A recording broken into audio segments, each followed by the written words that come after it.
Olá, bom dia. Meu nome é Pedro Marchetti e hoje eu estou aqui para falar para vocês sobre inteligência emocional. Antes de tudo, eu quero falar de como surgiu esse projeto. Esse projeto ele partiu da ideia de que, em algum ponto da vida, todo mundo sofre. E que todo mundo, querendo ou não, vai sofrer com as suas próprias falhas e sucessos. E, partindo disso, a gente teve a ideia de, nesse ano, não trabalhar com algo físico, mas algo muito mais simbólico.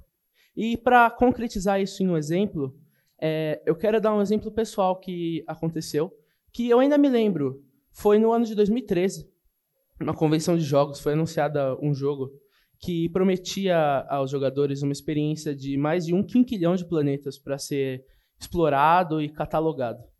Um projeto tão ambicioso que a maioria das pessoas não acreditou. E enquanto o tempo ia se passando e esse projeto ia sendo feito propaganda e tal, nada disso era revelado para o público do processo de criação. É claro que aquilo foi uma farsa, uma grande mentira. E no dia do lançamento, o jogo não entregou nem 1/3 do que ele havia prometido. Depois de um longo hiato de 1 ano, uma grande atualização foi lançada e o jogo foi totalmente remodelado, entregando tudo o que ele havia prometido e ainda mais. Isso é um exemplo que eu estou citando aqui porque eu gosto muito dele, que ele implica que, mesmo que você falhe, mesmo que você fracasse, ou que você havia prometido falhou, você ainda pode se levantar, tirar sua cara do chão e refazer. Tem um pintor que cita muito disso, que é o Bob Ross. Alguns devem conhecer, que ele diz que não existem erros, existem acertos infelizes. Por exemplo, é maravilhoso. Ele está pintando um quadro, e aí uma gota de tinta marrom cai no meio de um mar azul, de uma pintura azul. E ele transforma essa gota marrom em um barco. E isso, se você for pegar simbolicamente para si mesmo, você pode imaginar que, se eu estiver construindo uma torre e eu não conseguir chegar até o teto, pelo menos eu tenho uma casa. E o que eu quero falar aqui, citando até talvez Immanuel Kant, é que a gente gosta muito de mundializar o problema. E o que, na verdade, é certo. Porque, muitas vezes, você se imagina como o centro do problema. Por exemplo, pai, você, às vezes, está irritado com seu filho, você vai falar com ele, e, às vezes, você acaba falando o que você não devia falar, ou que deixou seu filho magoado, triste ou chateado. E isso, você devia ter a inteligência emocional, todos nós devíamos ter a inteligência emocional de saber que, se eu for falar com ele agora, eu vou provavelmente magoar ele e vou quebrar a relação que eu já tenho com meu filho. Por isso, eu vou dar um tempo, vou repensar no que eu vou falar. Porque muitas vezes não é nada. E assim, a gente imagina que conversar com os nossos filhos seja um monstro de 7 cabeças. Mas não é nada disso. Muitas vezes, uma conversa pode impedir tragédias. Quantas conversas não impediram tragédias?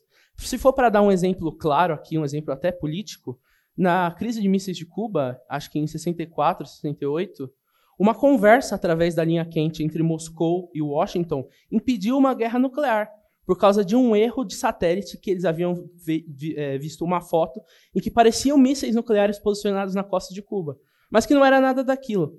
Vocês têm ideia do quanto é importante você conversar com seu filho? O quão é importante você exprimir os seus sentimentos para fora? O quão importante é você ver que ali do lado não é só seu filho, mas também seu amigo, alguém que vai estar para sempre na sua vida.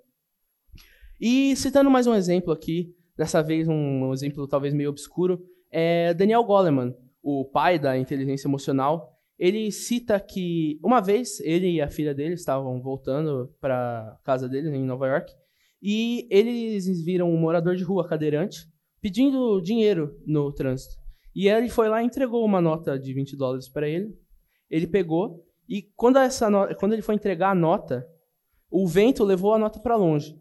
E por mais que seja um exemplo horrível e mundano, que está errado, né? Uma sociedade tão plasticista e superficial quanto a nossa, aquele morador de rua correu atrás daquela nota e conseguiu pegar. Ele não desistiu. E como eu já disse antes, é um exemplo horrível, mas é o que a gente deve levar para a nossa vida. Que mesmo se a gente tropece, caia, esteja de cara no chão, com lama por cima de nós, vai ter um motivo para sorrir, querendo ou não. Porque se você analisa o ser humano só como a parte da frente de um cristal, você não olha o resto, porque o ser humano ele é dividido em várias facetas. Ele tem a faceta emocional, a faceta profissional, a faceta social. E se você julga e vê a pessoa só de um lado, você não vê o que é ser humano, porque ser humano é ter falha, ser humano é ter dentro de si diversos, como eu posso dizer, partes que formam uma personalidade. E é isso. Muito obrigado e não se esqueçam, a vida é assim.